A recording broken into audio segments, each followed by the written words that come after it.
Hello guys, welcome back on my YouTube channel, Hannah Duck Goose. Today we are going to read Chapter 4 of the Trumpet of the Swan. Let's start. Chapter 4, The Cygnets.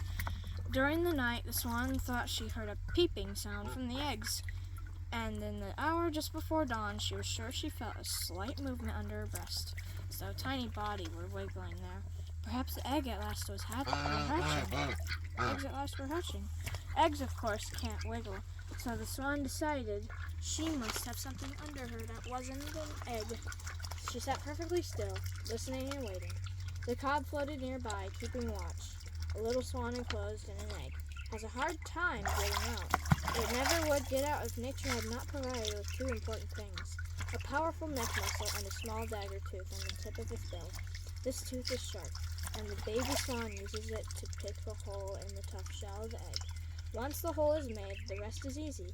The cygnet can breathe now. It just keeps wiggling until it wiggles free. The cob was expecting to become a father any minute now. The idea of fatherhood made him feel poetical and proud. He began to talk to his wife. "Here I glide, swan-like," he said, "while earth is bathed in wonder and beauty. Now slowly the light of day comes into our sky. A mist hangs low over the pond. The mist rises slowly, like steam from a kettle. While I glide swan-like, while eggs hatch, while young swans come into existence, I glide and glide. The light strengthens. The air becomes warmer. Gradually the mist disappears.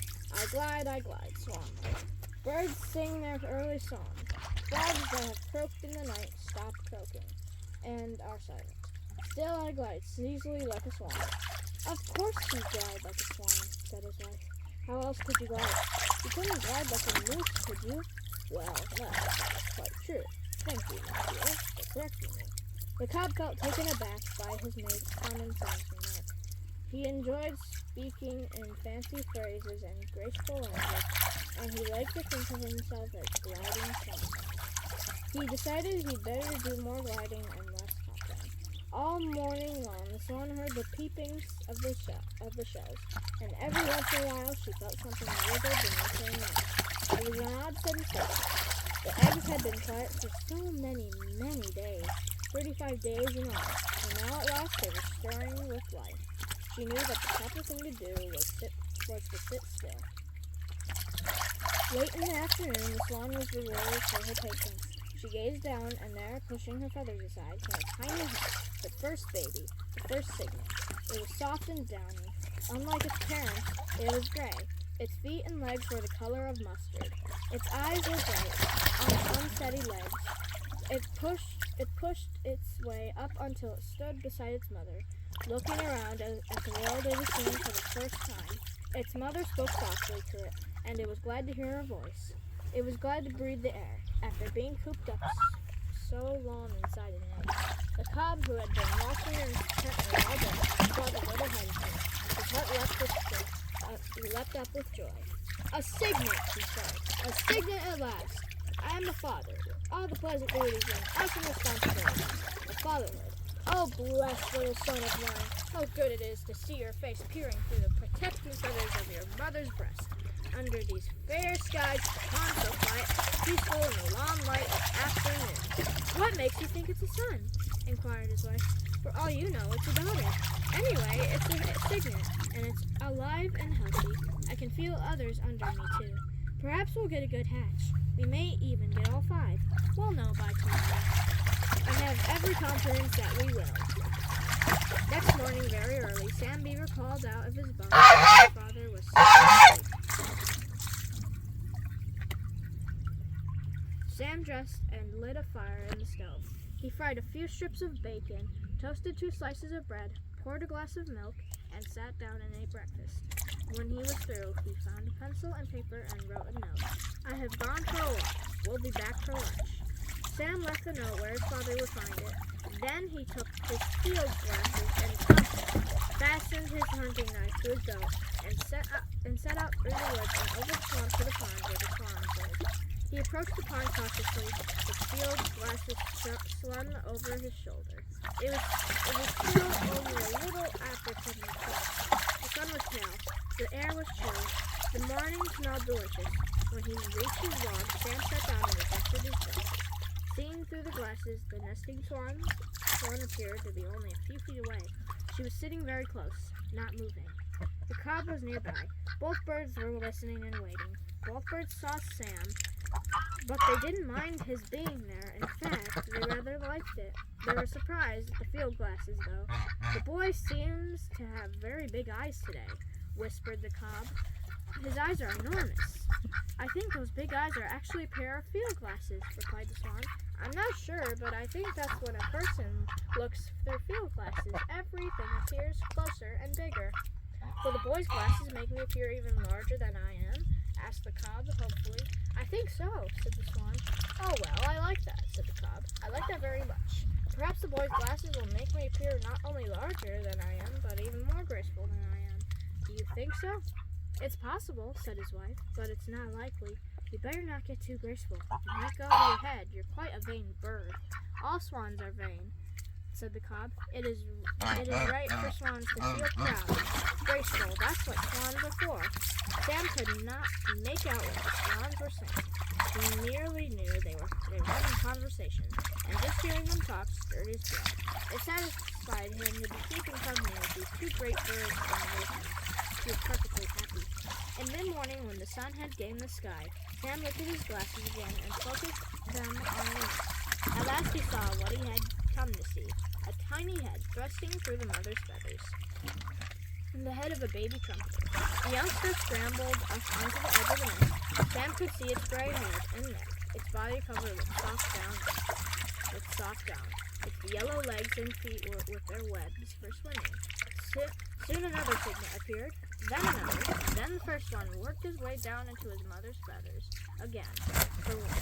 Then one tried to climb up his mother's back, but her feathers were slippery, and he slid off and settled himself nearly at her side. The swan just sat, enjoying her babies, watching them gain the use of their legs. An hour went by. One of the cygnets, more daring than the others, left the nest and teetered around on the shore of the little island. When this happened, the mother swan stood up. She decided the time had come to lead her children into the water. "Come on," she said, "and stay together. Note carefully what I do. Then you do the same. Swimming is easy. 1, 2, 3, 4, 5, Sam counted. 1, 2, 3, 4, 5. 5 cygnets. Just as sure as I'm alive." The cob, as he saw his children approach the water, felt that he should act like a father. He began by making a speech. "Welcome to the pond and the swamp adjacent," he said. "Welcome to the world that contains this lonely pond, this splendid marsh, unspoiled and wild. Welcome to sunlight and shadow, wind and weather. Welcome to water. The water is a swan's particular element, as you will soon discover. Swimming is no problem for a swan. Welcome to danger, which you must guard against. The vile fox with his stealthy tread and sharp teeth. The offensive otter who swims up under you and tries to grab you by the leg. The stinking skunk who hunts by night and blends with the shadows. The coyote who hunts and howls and is bigger than a fox. Beware of lead pellets that lie on the bottom of all ponds, left there by the guns of hunters. Don't eat them, they'll poison you. Be vigilant, be strong, be brave, be graceful, and always follow me. I will go first, then you will come along in single file, and your devoted mother will bring up the rear. Enter the water, quietly and confidently."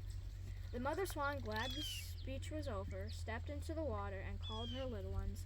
The cygnets gazed for a second at the water, then tottered forward, gave a jump, and were afloat. The water felt good. Swimming was simple, nothing to it. The water was good to drink. Each baby dipped up a mouthful. Their happy father arched his long, graceful neck over and around them protectively. Then he set off very slowly with the cygnets, following along in single file. Their mother brought up the rear. "What a sight," Sam said to himself. "What a terrific sight. 7 trumpeters all in line, 5 of them just out of the egg. This is my lucky day." He hardly noticed how stiff he had become from sitting so long on the log.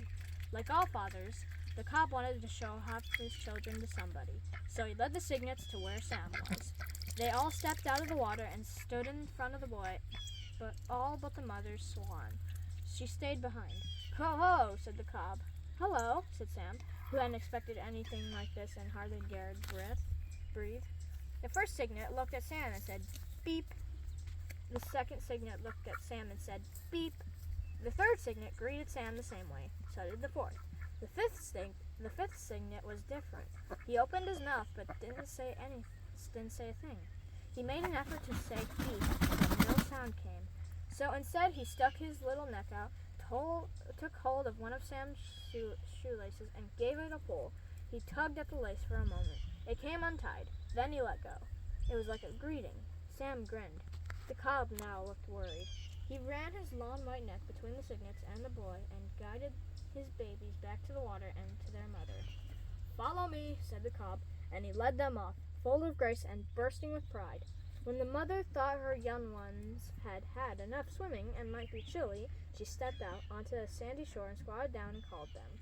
They quickly followed her out of the pond and burrowed down under her feathers to get warm. In a moment there wasn't a cygnet in sight. At noon, Sam got up and walked back to camp, his mind full of what he had seen. Next day, he and his father heard Shorty's motor in the sky and saw the plane approaching. They grabbed their duffel bags. "Goodbye, camp. See you in the fall," said Mr. Beaver as he shut the door and gave it a pat. He and Sam climbed into the plane and were soon aloft, on their way home to Montana. Mr. Beaver did not know that his son had seen a trumpeter swan bring off her young ones. Sam kept the matter to himself. "If I live to be 100 years old," thought Sam, "I'll never forget what it feels like to have my shoelace pulled by a baby swan." Sam and his father were late arriving home at the ranch, but late as it was, Sam got out his diary. Before he turned in for the night, he wrote, "There are 5 cygnets. They are sort of a dirty brownish-gray color, but very cute. Their legs are yellow, like mustard. The old cob led them right up to me. I wasn't expecting this, but I kept very still. 4 of the babies said beep. The 5th one tried to, but he couldn't. He took hold of my shoelace as though it was a worm and gave it a tug and untied it. I wonder what I'm going to be when I grow up." He switched off the light, pulled the sheet up over his head, and fell asleep, wondering what he was going to be when he grew up. Alright guys, that was the end of Chapter 4 of The Trumpet of the Swan. I hope you enjoyed this video. Leave a like and subscribe, and stay free.